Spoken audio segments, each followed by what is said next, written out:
Scene 1. The lecture hall. Day. The room is packed. Students chatter as Dr. Graves, a sharp-dressed professor in his 40s, leans against his desk smirking. The whiteboard reads, "Faith in Modern Society, Rational Foundation or Outdated Myth." Dr. Graves, scanning the room. "Faith? The great equalizer? Or is it the great delusion?" Pauses, eyes landing on Barron. "Ah, Mr. Trump. No cross necklace today? I guess faith was just a prop." A few nervous chuckles. Barron, 19, tall and composed, meets Graves's gaze.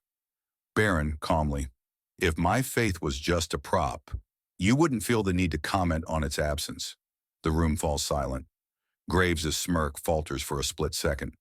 Dr. Graves, recovering. "Clever. But let's not pretend faith isn't performative. Strip away the rituals, the symbols. What's left?" Barron, "Conviction." Dr. Graves, smirking. "And what's conviction without evidence? You can be convinced of anything.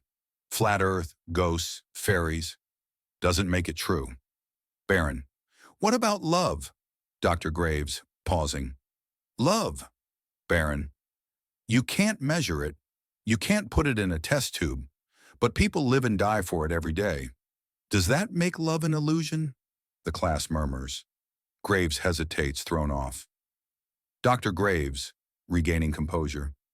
"Love is observable. People express it. Faith asks you to believe in something invisible, unprovable." Barron, "You always ask why people believe in God. Let me ask you something.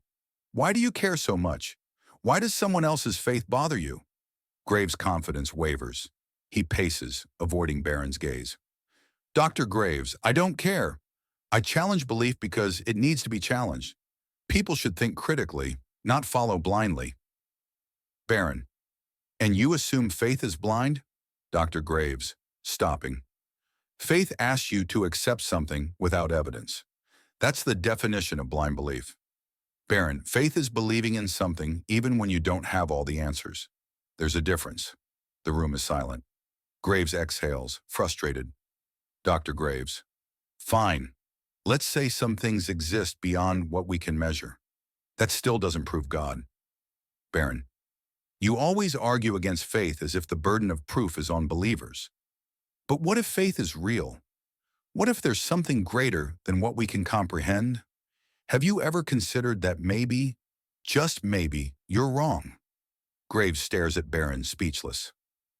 The tension is palpable. A student raises her hand. Student, "Professor, do you ever wonder if you could be wrong?" Graves hesitates, caught off guard. He looks around the room, then back at Barron. "Dr. Graves," quietly, "I don't deal in absolutes. I question everything." Barron, "Then question this.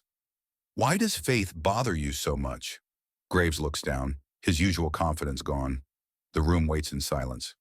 Dr. Graves, finally, "Faith doesn't bother me. What bothers me is how people use it to justify ignorance, violence, oppression. They use God as an excuse to stop thinking for themselves." Barron, "Some do. But is that a problem with faith or with people? Science has been used to justify eugenics. Politics has been used to justify war. Even philosophy has been used to justify atrocities. But you don't dismiss those things entirely. You separate the abuse from the truth. Why not faith?" Graves looks at Barron, then away. He grips the edge of his desk, visibly shaken. Dr. Graves, softly, "I don't know." The room is silent. Barron nods as if this is the answer he expected. Barron, "You always ask students why they believe in God. But have you ever asked yourself why you don't?" Graves doesn't respond. The weight of the question hangs in the air. After a long pause, he straightens. "Dr. Graves, class dismissed." The students gather their things, filing out in silence. Barron heads for the door. Graves stops him. "Dr. Graves, Trump." Barron turns. Dr. Graves, "I've had this discussion 1,000 times. I've never once lost control of it." Barron, "Because faith isn't about winning." Barron nods and exits. Graves stands alone, staring at the door. The camera lingers on his face as he reflects on the encounter. Narrator, voiceover. Some debates aren't about proving who's right and who's wrong. Sometimes the most powerful thing you can do isn't to argue, it's to make someone think. Fade to black.